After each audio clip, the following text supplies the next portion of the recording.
ঢাকা ১৭ আসনকে রাজধানীর অন্যতম অভিজাত এবং মর্যাদাপূর্ণ আসন হিসেবে ধরা হয়। গুলশান, বনানী এবং ঢাকা সেনানিবাস এলাকা নিয়ে গঠিত এই আসনটি সবসময়ই আলোচনার কেন্দ্রবিন্দুতে থাকে।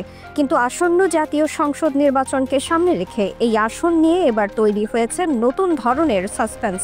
কারণ শোনা যাচ্ছে বিএনপির ভারপ্রাপ্ত চেয়ারম্যান এবং দলের সর্বোচ্চ নেতা তারেক রহমান নিজেই এই আসন থেকে নির্বাচন করতে পারেন। কিছুদিন আগেও রাজনৈতিক মহলে গুঞ্জন ছিল এই আসনে প্রতিদ্বন্দ্বিতা করবেন বাংলাদেশ ফুটবল ফেডারেশনের সভাপতি তাবিদ আউয়াল। এমনকি বিএনপি শরিক দলের কাউকে মনোনয়ন দেবে বলেও শোনা গিয়েছিল। সম্ভাব্য প্রার্থীদের তালিকায় ছিল এনডিএম চেয়ারম্যান ববি হাজ্জাজ এবং বিজেপির প্রধান আন্তালিব রহমান পার্থ। তবে সব আলোচনাকে ছাপিয়ে এখন কেন্দ্রীয় চরিত্র হয়ে উঠেছেন কেবল একজন, তারেক রহমান। যদিও তিনি এখনও দেশে ফেরেননি, কিন্তু রাজনৈতিক অঙ্গনে জোরালো গুঞ্জন উঠেছে আগামী আগস্টের প্রথম সপ্তাহেই তিনি দেশে ফিরবেন। শুধু এই আসনই নয়, বিএনপির ভারপ্রাপ্ত চেয়ারম্যান নাকি আরও দুটি আসন থেকেও প্রার্থী হতে পারেন। কিন্তু এই অভিজাত আসনে তারেক রহমানের সামনে দাঁড়াতে যাচ্ছেন আরেক শক্তিশালী প্রতিদ্বন্দ্বী, জাতীয় নাগরিক পার্টির সিনিয়র যুগ্ম সদস্য সচিব ডাক্তার তাসনিম জারা। নিশ্চিতভাবে বলা হচ্ছে তিনিও ঢাকা ১৭ থেকে প্রার্থী হবেন। ফলে সামনে তৈরি হচ্ছে ভিন্ন প্রজন্মের দুই প্রভাবশালী ব্যক্তিত্বের এক রুদ্ধশ্বাস প্রতিদ্বন্দ্বিতা।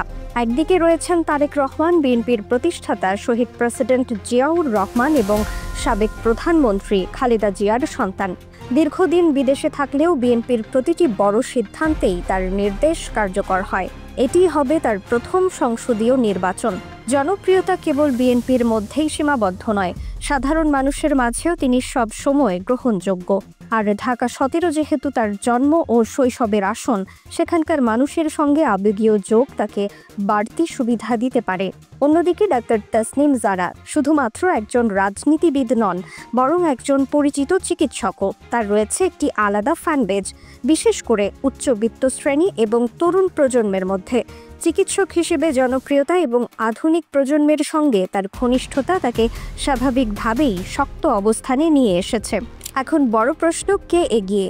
যদি সত্যিই তারেক রহমান প্রার্থী হন, তবে দলীয় প্রধান হিসেবে তার অবস্থান, পারিবারিক ইতিহাস এবং রাজনৈতিক প্রভাব তাকে শক্তিশালী অবস্থানে রাখবে। কিন্তু সমান তালে ডাক্তার তাসনিম জারার আধুনিক ইমেজ এবং পেশাগত জনপ্রিয়তাও ভোটের সমীকরণে নতুন মাত্রা যোগ করতে পারে। ঢাকা ১৭ আসন নিয়ে এই দুই ভিন্ন ধাঁচের প্রার্থীর দ্বৈরথ যেন শুরু হওয়ার আগেই ভোটারদের মনে তৈরি করেছে রুদ্ধশ্বাস এক সাসপেন্স। সময় যতই ঘনিয়ে আসবে, উত্তেজনা ততই বাড়বে। আর শেষ প্রশ্ন থেকে যাবে, শেষ হাসি হাসবেন কে? বিএনপির প্রধান তারেক রহমান নাকি নতুন প্রজন্মের প্রতীক ডাক্তার তাসনিম জারা?